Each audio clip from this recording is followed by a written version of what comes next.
How do you think the Knicks match up in a Giannis trade? Yeah, you wonder if they wish they had a do-over from that Mikal Bridges trade, which sent out 5 first-round picks to Brooklyn. I think, unfortunately, it's going to be tough for them to figure out a deal with Milwaukee if it's just between those two teams.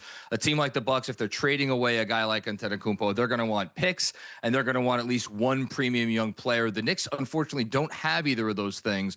But thankfully, there are 28 other teams in the league, so I think there's probably still a way to get a deal done if you're a Knicks team looking to send out 1 or 2 of your best players and then having a third or even a fourth team maybe send back some picks or young players to Milwaukee. But that's a complicated sort of a deal to pull off at any time, let alone in the middle of a season.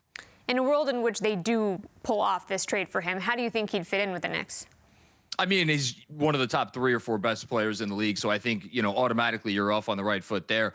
The thing that I'd be most excited about if he came to the Knicks is his partnership with Jalen Brunson. It wasn't long ago in which Jalen Brunson shared the floor with Julius Randle here, who I know kind of had a bad reputation among some in the fan base. But those two really played well together. They, Randle would post up and he would get Brunson a lot of good off-ball looks. Brunson had some of his best three-point percentages of his career playing next to Randle. So offensively, I think it would work well. The only concern, Knicks have a couple of guys don't exactly space the floor already in Josh Hart and Mitchell Robinson. Giannis Antetokounmpo, one thing he does not do is shoot threes. So that would be one area of concern. Well, there are reports that Karl Anthony Towns has, quote, hard feelings over the Giannis trade talks. If the trade deadline passes and Towns is still on the Knicks, what do you think happens to those hard feelings? Yeah, I mean, let me just say it to start. I don't blame Karl Towns for having those feelings. This team went to the Eastern Conference Finals last year. He made All-NBA. He had as good of an offensive season as you could have possibly expected from him.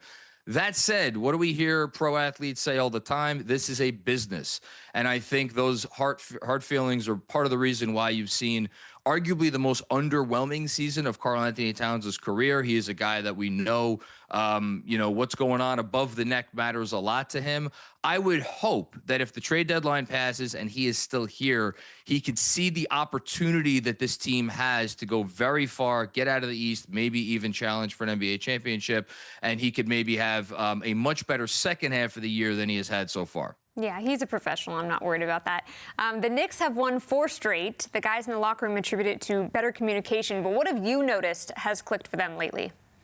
Effort. I wish I had a more complicated answer than that, but for a lot of their stretch when they went 2-9, I don't think you were seeing this team really give everything they could possibly give.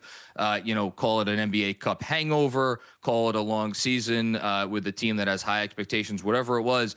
There was a stretch there where they were the 29th best defense in the league for about 3 or 4 weeks. Over their last 6 games, they are the top defense in the NBA. So I think you're looking at, yes, effort, but also guys playing, up to their standards. OG Anunoby, Mikal Bridges, I would say they had their best combined game on the defensive end against the Toronto Raptors the other night. If they get some more of that from those guys in particular, I think the Knicks are going to be all right.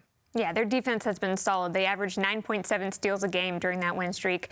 Well, the Knicks host the Trailblazers on Friday at the Garden. Jonathan Macri, thank you so much.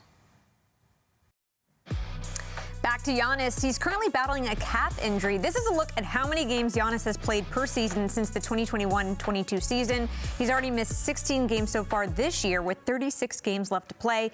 The last time he played more than 70 games in a year was the 23-24 season.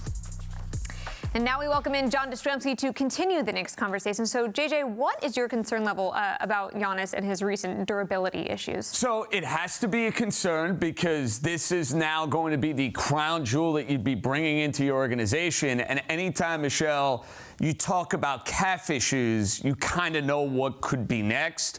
We lived this with Kevin Durant. We lived this with Aaron Rodgers, where if that Achilles comes into play, it is catastrophic as far as your career is concerned. That said, with all of those concerns, calf, durability, all that comes with it, I still really want Giannis. He fits too well for the New York Knicks. The guy's one of the best players of his generation without question. And you have to ask yourself this honest question. Are the New York Knicks, as currently constructed, good enough to win an NBA championship. In my humble opinion, they're good enough to win the Eastern Conference. But if they're going to go up in weight class against the Oklahoma City Thunder, against the Denver Nuggets, once they get the Joker back into the mix, no, I don't think this Knicks team, led by Brunson and Cat, where they have defensive deficiencies, can get over that hump. You get Giannis, who's already been a multiple MVP and a finals MVP. That, to me, is a game changer. As I said last night, you do everything in your power if you're Leon Rose. If you can get your hands on Giannis, and it's going to require, as Jonathan said, a 3-team trade. You're not just making a 2-team trade with the Milwaukee Bucks to go and get Giannis. You got to do it. Yeah, I can't imagine anyone saying they don't want Giannis on their team. Who would your untouchables be for the Knicks in a trade? It's interesting. I look at the two guys that do a podcast together, the two Villanova boys. Those, to me, are your two guys you can't mess with. Jalen Brunson, enough said, he's the captain of the team. He's going to have a retired number at Madison Square Garden at some point in time. But it feels like, in many ways, Josh Hart is his running mate. And I wouldn't necessarily make the case that Josh Hart is the second most valuable Knick or the third most valuable Knick.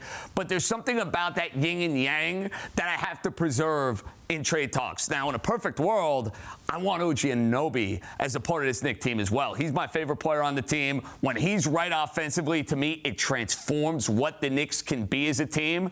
But you got to give to get. And assuming they're making a 3-team trade for Giannis, you can assume Karl Anthony Towns would be in that mix. And the question is Mikal Bridges on the move? Is OG Anunoby on the move? And Mikal Bridges, hey, you watched him the other night.